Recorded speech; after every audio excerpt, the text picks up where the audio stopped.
Masa masoyo, masa masoyo, masa bundakate, masa kimikomba, masa bundakate, masa kimikomba, masa masoyo, masa masoyo, masa masoyo, masa bundakate, masa kimikomba, masa bundakate, masa kimikomba, likolo ya Rwanda, masa masoyo, masa bundakate, masa kimikomba, nzambele nzambele nzambele nzambele nzambele na likolo bayanke na se.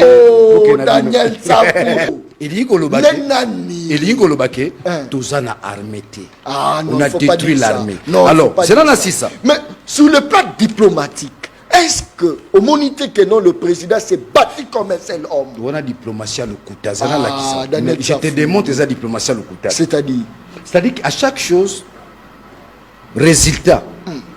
Moussalo bazo sala pour le peuple, résultat la faut pour le peuple. Résultat zani, le bien-être. Diplomatie wana et pessibiso ni paix ni bonheur. Par contre, quand la diplomatie wana n'écoute et saigner ba caisse à l'état. Et saigner. Et mbongo zo bimate.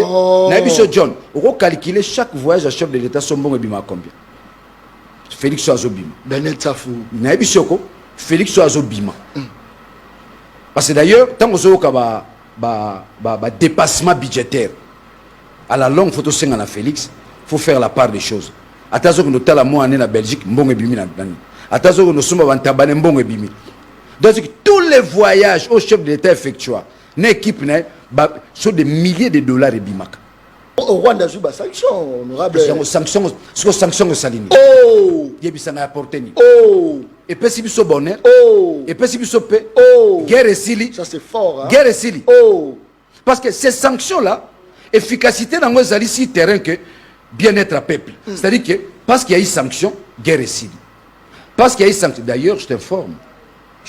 Aujourd'hui, les grandes puissances du monde, de manière tacite, baso solo la si le départ de Félix. Départ à Félix. Non, est-ce que Bisoto a pays souverain? Oui. Est-ce que son abisso redécidé ailleurs? Ce qui a un peuple à la Simanaï. Yokati bango barolonga. Yo ni peuple à Simane. Peuple à Siba Félix. Peuple na Simane. Moi na commune. Peuple Félix à na mutuna Simane. Ils ont sonné pour l'élite congolaise. Ils ont sonné pour les politiciens congolais. Au bitan to le kanaba plateau bozolelo. Oh Rwanda zo agressé biso zo la Sima Félix. Ba se kakabiso na mukili. Ba se kakabiso. Oh comment ça? Ba se kakabiso. N'est-ce pas que biso peut toujours attaquer? Tu attaques les wat. Yebisa en place tu attaques. Yebisa en territoire auto suite. Banda bitumbu banda na kuna na entraîne na bona bunagana. Yebisa nga to suite territoire ni. Yebisa nga yoza journaliste. Peuple bazolanda ngai. Ba bengo ta na téléphone. Tête aussi territoire boy. Yebisa nga territoire ni bazo. Par contre, utokala tango gome kwei président leki na télévision yoka français. Hein? Bah François Egola la Maroc wana wa ba dessin animé. Yoka président, je vous assure, nous allons réagir, une réaction vigoureuse. Réaction vigoureuse en Zapi. C'est parce qu'il est trahi par ses propres frères. Non. Aujourd'hui Nangande Azana bateau à commandement. Aujourd'hui na Sima wana ba politicien pelé. Aujourd'hui président a dénoncé que Kabila qui est derrière tout ça. Mon a Congo. Daniel Tsapou. Daniel Tsapou na Télémi. Pour na biloko misato. Okay. Et loka liboso kolakisa na peuple congolais que Félix Azalukuta. Félix Azalukuta. Mais c'est le chef de l'État, attention. C'est là na c'est le chef Abouka. C'est là na sisa. Okay. Et loka liboso na Félix Azalukuta. Chef Abouka a kosi bisomba la bonne. Oh, Daniel Tsapou sans preuve. Na peso preuve. Président Kosaka. Président sala discours abiba kanga ba port il est gogno sur ça la kata mboka. Bakanga te. Yo za bakanga port mokote. Oh. Non, la port à boma awa. Non, ça c'est pas possible. Pour l'action le kuta liboso. Président. Na l'action le kuta mi balé. To na ko sata sans le kuta awa. Tokene na dokene le kuta mi balé. Eza diplomatie. Yom to lemba. Tokei. Na l'action le kuta mi balé. Président lobi kende ti gome ko to zo attaquer siko et puis to récupérer ba territoire na mso bataka wapi.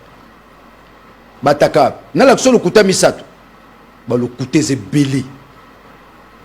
Le kuta siko makasi. Ou a-t-il l'ombre na famille politique na balimba zoba peuple congolais.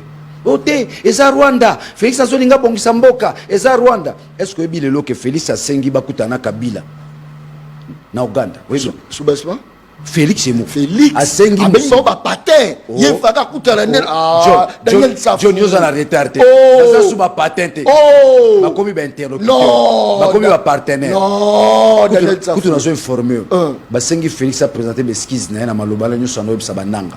Est-ce que tu sais que Félix na AFC faut ba kutana na Doha? Daniel Safou oui bien c'est pas vrai. Est-ce que AFC bazana Doha bazana ba négociation pour ba négociation na Félix? Peuple congolais est bien moté. Peuple congolais est bien moté. Où est notre faiblesse? Deux années. Oh bungu zani papa nanga yoza na armée gagnarate bazo gagner bazo botolo ba territoire ils ont gagné bon yebisa ne gagner wapi John ko sala te pour na journaliste du Magara yoza jeunesse samuni Daniel et gagner les wapi John pardon tolo ba mamna ninga so armée na se gagner les wapi d'abord toi na armée te non il faut pas dire ça Daniel Safou le président dit j'ai trouvé une armée bien structurée yozo barbe za tene ni mwana Congo. Le Rwanda a conçu son développement sur base de la minerai congolais. Développement Rwanda. Kagame conçoit son développement pour le peuple na lia azana kimia a rejoint pata wapi abino rejoint pata na Congo. Félix ayebaki yango te ayebaki yango mais tant il y a continué à pouvoir abi c'est un partenaire fiable biso to beleli c'est un frère c'est politique au même mais pas clouer au moins te ka clouer siko Daniel Safou Kagame comme olela bino boko Kagame wana ezalo donc muni bilo ba parlement debout on va asana sanzete Kagame azolela Kagame yemo président ganga Kagame ko kotandaku akokima asakala ngai te fachi mokengele ya bana Congo wapi mokengele yam tozo kufa tous les jours les gens meurent à l'est. C'est comme si aujourd'hui à Kagame c'est là ça nazan intérêt mon auteur aux pas à Kagame moi je suis congolais. Très bien. Mais regardez mais là où je suis je refuse bako sa peuple bala qui sa peuple ceux qui m'a mozo marché de ça Kagame aucune fois vous dit que Félix est responsable. Où est la responsabilité de Félix? On veut déplacer les débats par des mensonges. Oui Daniel Safou Nzele beba ote Rwanda ote o Kagame. Le premier responsable, il y a malheur na biso, il y a destruction à l'État, il y a destruction sociale, c'est Félix Tshilombo. Biso to nomara to tchaka Kagame président na biso te. Biso to yebi Kagame te, biso to yebi Félix. Ce qui est Félix a yebani na Kagame. Soit na masouron to yebi na Félix. C'est à lui de construire une armée dissuasive et professionnelle. C'est à lui de mettre les moyens. Ngape John Muteme Souka et Souka. Mais Muteme Souka bato bako kamba biso bazo kamba biso lokola ba Yang 6 c'est-à-dire mais c'est-à-dire il y a pas la loi John non ne me poussez pas à dire des choses qui sont vraies Muteme Souki non Muteme Souki yebisanga maman Soumi no na banda komi premier ministre et là on y a sali na Kinshasa na compte ya gouvernement national et là on y a sali à Kinshasa on a Kinshasa maman wana sur la tilinette n'a bon si di putana tie ba beauté na il y a Monique et Souki bon il y a puis un élément tout tika que ce que maman na oyi za mu Congo te a balande mu bala mu Congo yemo za mu Congo te e ba za nani azane kaka mutu ba zwaka na union sacrée ba tiana nde ba kosa biso et n'est pas mu Congo ande ko ngana zo biso te ngaza mu Congo te ils escroquer soit sur na foin Daniel foin et bi rien et bi le côté Maman Judith ayebelo c'est une incompétence ayo sala mbongo na ye yebisanga qu'est-ce que l'histoire retiendra na passage na tant que premier ministre eza Sonia biso to kanisa ki soki moi c'est sika wana to le la moi si moi ça resala moi différence mais les plus que les hommes non est-ce que ça motema mabete Daniel Safou ça dit d'après yo soumis noir ayo sala tourisme nalobi tourisme écoute bien incompétente au balobina français une incompétence grandiloquente Daniel Safou grandiloquente tout ce qu'on peut retenir aza moi si moi au sala tourisme nae a bendi balar nae azu le contrôle nae a bongi na ndenge nae mais musale monanité et n'a pas la personnalité yo kité premier ministre na temi nazoka solo à détournement yo ministre ozana ministre nazo sala bon. Qu'est-ce qui va s'en suivre après? Il faut une sanction. Ça touche, n'est-ce pas, aux valeurs éthiques. devant l'opinion jeunesse oyo boza censé bolakisa bango lobi nde bokamba mboka na nzela ezaye na bino l'esprit de l'intention de construire l'état matata nave baministre ebele balekoli ils avaient l'intention de construire l'état soumis naza nango te totikeka mpo naza mama mpo naza mwasi 0 sur 10 c'est une femme qui a échoué lamentablement na histoire politique à Congo bakotangaka kombo na ye te aza na trace moko atiki baza bato oyo nzambe asalaka bango te mpo badiriger Congo bazodiriger Congo na misu makasi bazodiriger Congo parce que ezali récompense oyo bazosala bango tout en étant incompétent ou incompétente se retrouver dans le gouvernement bazaka na mission moko loyauté à Chilombo respect na Chilombo et si ils n'ont pas de compte à rendre au peuple congolais. Ils rendent compte au président. Ce qui fait que l'appareil de l'État est Panzani, et Koufi, et Zalisouté. L'État congolais c'est devenu un État fantôme. Mobutu a construit 32 ans l'unité nationale. La cohésion nationale, pendant 32 ans. Bien qu'Azalaka dictateur, mais sa gouvernance est caractérisée par l'unité et la cohésion nationale. Pendant 32 ans. N'est-ce pas, c'est à 6 ans, Félix a détruit l'homme. Félix a détruit. A détruit l'homme. Dans le moment où est-ce que ça discours à Malonga, ou soit ils sont tout au lobali loba moko, bino tout s'allier derrière Félix Antoine Tshisekedi, afin que l'ennemi soit battu à Daniel Tsava. Pour moi, c'est comme si Boza on dirait bangouna la population. Qui a interdit à Félix de construire l'armée? Qui a demandé à Félix de ne pas commencer par l'armée, mais à banda par saut de mouton? On va dans saut de mouton. Saut de mouton. Tant Félix a su pouvoir. Programme va dans saut de mouton. Saut de mouton, on peut y avoir. Saut que Zambie, on comprend pas saut de mouton. On met pas saut de mouton dans le et quand on a des Costa Moutambalo, solo. Mon dit saut de mouton dans le saut de mouton dans le vous sentez, il y a ce qu'on appelle la surfacturation. Bayiba. Au moins, la saut de mouton. Kasi yango ne bakanga di kamere na dossier ça. Ah, tika di kamba kamere. Voilà bon frère nanga ezakayete bango na bango na bayiba bango na bango bakosela ka. Dans la longue to démontrer ngo bango na bango. Et puis c'est un homme d'état. So azaki de tingai boy. Mon jugement. Te, wana ba obeza ngati, wana Félix Mutazwaka. Oh, kamera ça homme d'état. Ngada ne saf na jugement na. Bubengisi na mwasi nanga. Elle est 420 milliards. Non, voilà te. Voilà Chilombo Mutazwakango. Odessa voilà ngai. Te voilà ngai. Non, voilà Chilombo. Mais Kamera fait preuve d'un homme d'État. Un homme d'État, c'est celui qui construit, pas celui qui détruit. Atali que suna bimisi maramboyo. Mboke ziki. Donc de ce côté-là,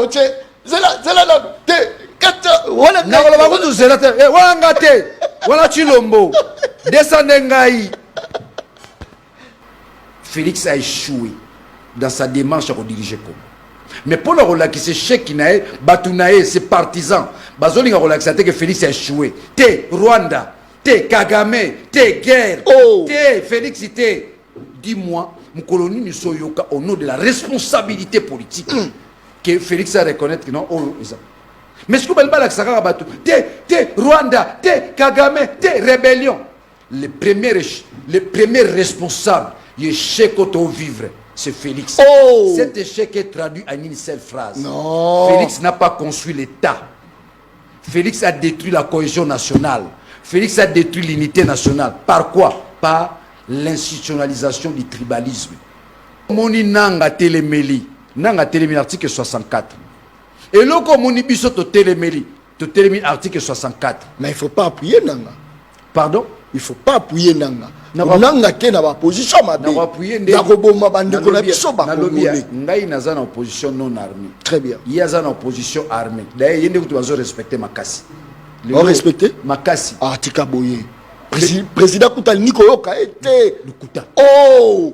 Oh! Tala. Président Romobenga. Oui. Mon frère Nanga.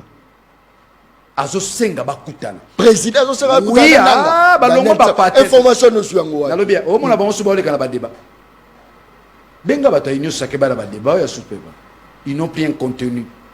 le côté comme na suka Félix a reçu l'angate Félix a reçu l'angate yemoko Félix na reçu la Kagame te et pas nzambe bakuta na Kagame baza ba pantin yemo ko mosenga bakuta mais pour nani pour arrêter l'avancée yananga. Donc je vais vous dire que rapidement, si on avait une armée dissuasive et professionnelle, Rwanda ne peut pas faire face à nous. Le Rwanda à peine a atteindre une armée pratiquement où il a 40 000 hommes. Le Rwanda. Bongo biso belo tozali. Il n'y a que deux choses. Ce qui fait que il n'y a que deux choses. Ou soit il est complice, ou soit il n'a pas de moyens pour faire la guerre. Mais place-moi il y a un monde Masa Masoyo, Masa Bundakate, Masa Kimi Komba, To Bundande. Au lieu de l'Obaro, t'es Rwanda. Cette agression rwandaise n'a quitté au condamné, mais il y a plus de condamnés. Mukolomo to mon na plateau on a condamné l'agression rwandaise. C'est condamné jamais. Oh, pourquoi? Ah, merci beaucoup. Tu as posé la problématique. Pourquoi? Pourquoi? Parce que les Rwandais n'ont aucune capacité à remenacer Bissau. Et l'ingola qui sera que si les plans internes, on n'est pas organisé, on n'est pas structuré, on n'est pas sérieux. Si nous sommes sérieux, mettons du sérieux, construisons notre État. Les Rwandais, c'est un petit pays. En tant qu'intellectuel, je connais l'histoire du Congo. Hein? Je l'ai lu. Professeur d'université, les Rwandais nous agressent. Vous savez, les Rwandais, il a détruit notre système de défense. Les Rwandais dans sa façon de faire. Les Rwandais. Oh professeur à l'université. Oh thèse comme professeur. Donc faux professeur dans Mboko. L'élite congolaise, jamais non. Peuple congolais va kangani une émission rapidement. La démarche de l'année Safou et Zanine. Total isate, nyoso tozoba Rwanda. Oh Joseph Kabila, oh Nini et Alukuta. Le vrai responsable s'appelle Chilombo. Et je profite dans ton émission. Nabitumbo tozobunda. Tobenga kesu Tshisekedi te. Tshisekedi za kombonete. Tshisekedi za komba tatanae. Ye comme on est Félix Chilombo. Tobenga kai Chilombo. Plus tozobenga kai Tshisekedi. Nous avons tous la tendance à confondre un leader dans le leader. Félix a leader.